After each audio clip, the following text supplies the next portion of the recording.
On se trouve sur le rail de l'aérotrain de l'ingénieur Jean Bertin.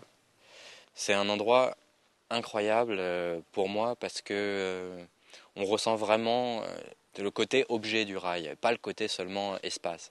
Moi de toute façon ce qui m'intéressait c'est que le rail il est inachevé, il fait 18 km et il s'arrête de manière complètement abrupte et c'est cette extrémité qui m'intéressait.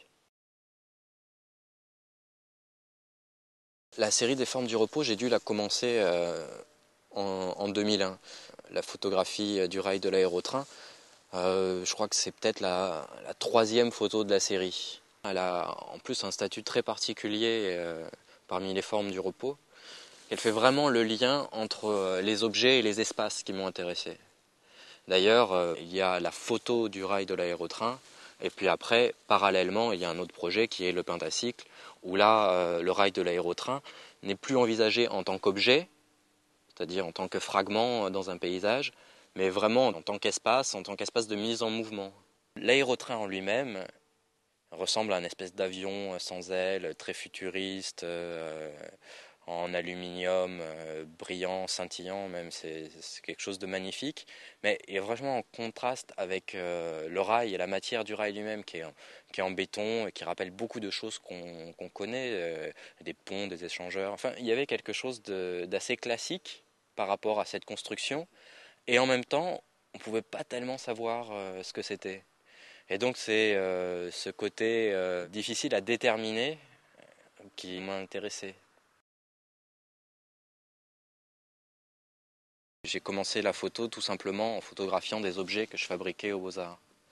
Donc c'était de la photographie vraiment documentaire, un objet qui est isolé dans un espace. Et parallèlement à ça, j'ai commencé à photographier des objets en extérieur, dans la réalité, comme ça, autour, qui avaient peut-être un statut, pour le dire vite, de sculpture involontaire. Et finalement, j'ai commencé à m'intéresser plus à ces photographies-là qu'à mes objets. Je trouvais finalement que la réalité me proposait des objets qui étaient plus intéressants que ceux que j'avais réussi à fabriquer jusqu'ici. Mais par contre, dans la méthode, j'ai continué à photographier les formes que j'empruntais à la réalité, comme si elles étaient des objets sculpturaux, et en cherchant toujours une manière ou une rencontre d'un objet qui est comme exposé dans la réalité. Je voulais photographier des fragments de la réalité, et plus encore des fragments de l'urbanité.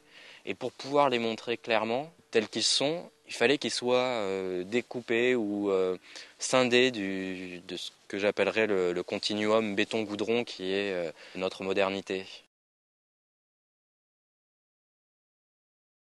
C'est pas n'importe quelle forme.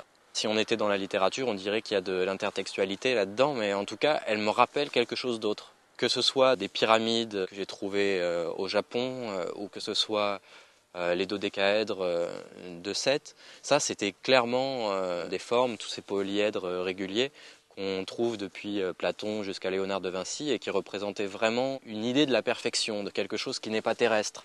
Et moi, ce qui m'intéresse, c'est de repérer que ces objets qui catalysent tout ce potentiel historique, littéraire.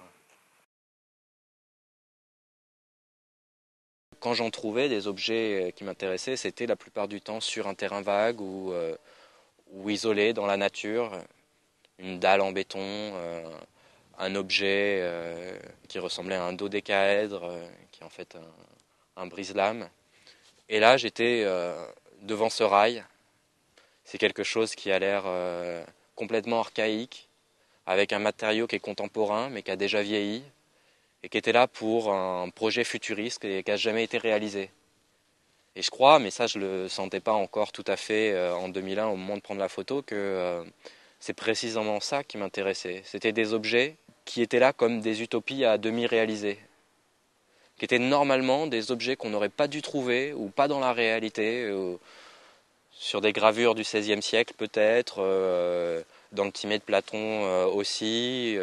En tout cas, des objets qui sont à part, qui sont normalement pas incarnés. Et là, il se trouve ils finissent par être incarnés, ce dodécaèdre ou alors ce rail futuriste, et dans le matériau le plus commun, c'est-à-dire le béton.